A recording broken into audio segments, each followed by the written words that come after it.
Hello everyone, welcome to day number 1 of the FIDE Grand Prix 2022 in Berlin, Germany, leg number 3.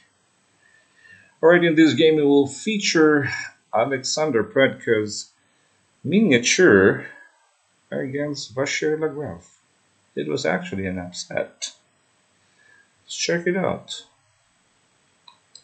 Predke went for knight f3. Lagrave played c5. So this is a Sicilian invitation. If Predke plays e4, now we go into the knight, which is Lagrave's favorite, against e4. But Predke has other ideas. He went for c4. So he went for the English. Knight c6, d4, takes, knight f6, knight c3, e6, g3. With g3, it's more or less like the Catalan type of game here. Queen into b6, bishop and the knight and the queen attacking d4, so knight b5. Right? Threat would be knight d6, queen is there. Knight e5, queen and bishop protecting d6, the knight on e5 attacking c4.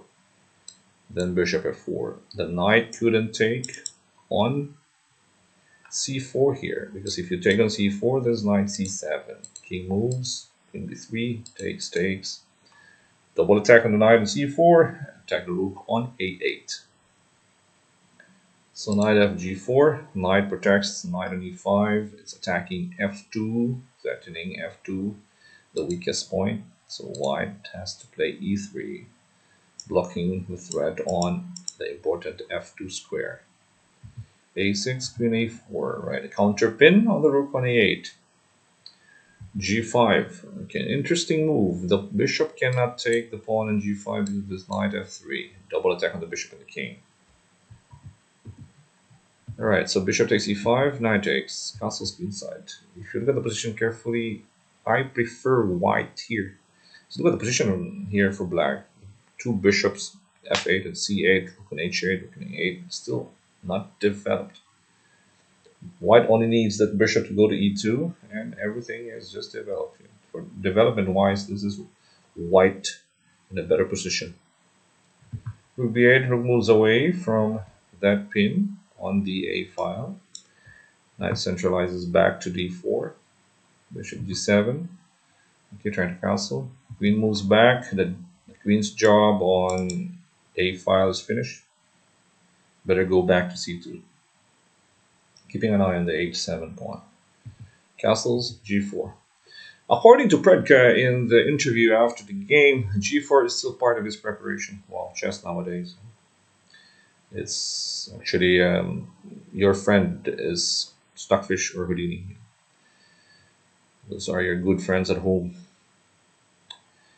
It's still nice to go back to the traditional way, but what can we do? We have to adapt. Yeah.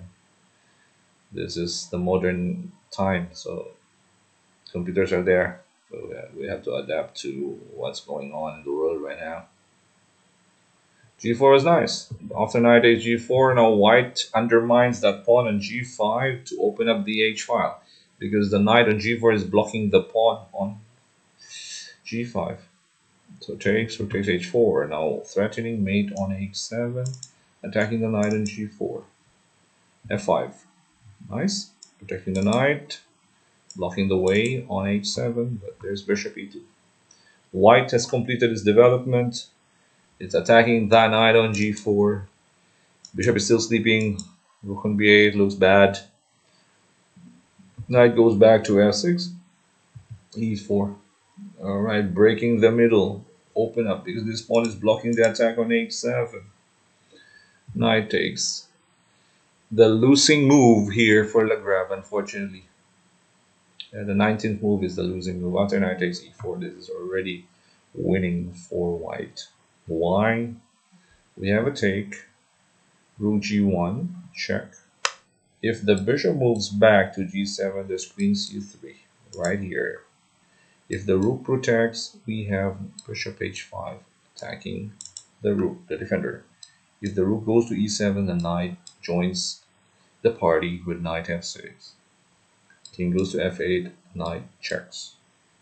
King g8, queen goes inside f6. Let's say you take that knight, bishop f7, he's in g8. You play bishop h6, rook takes h6 is mate.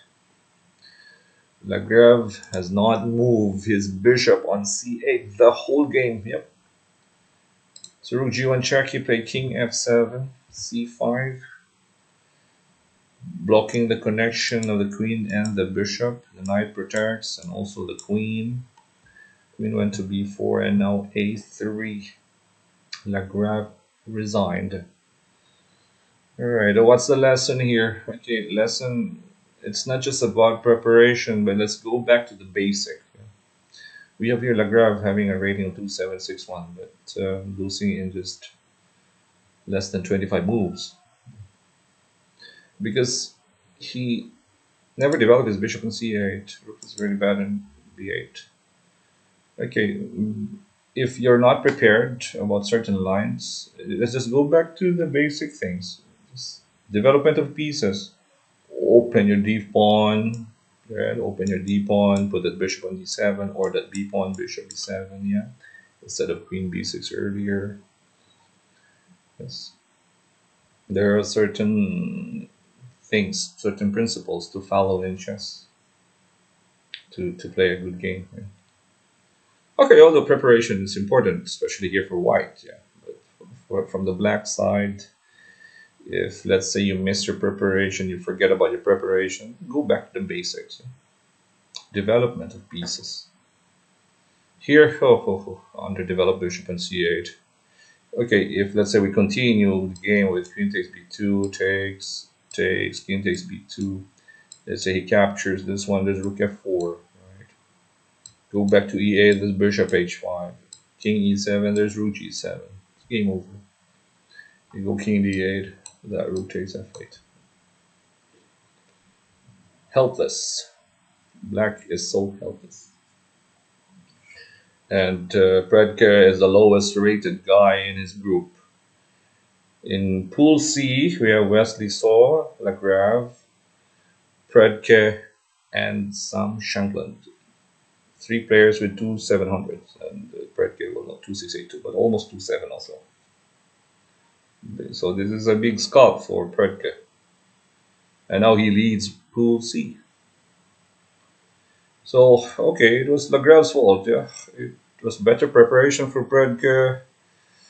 And Lagrave, I don't know what happened. Maybe just a bad day in the office for Lagrave. It happens. It happens even to the best of players. But then again, you forget your preparation, just go back to the basics. That's the main lesson here. Yeah.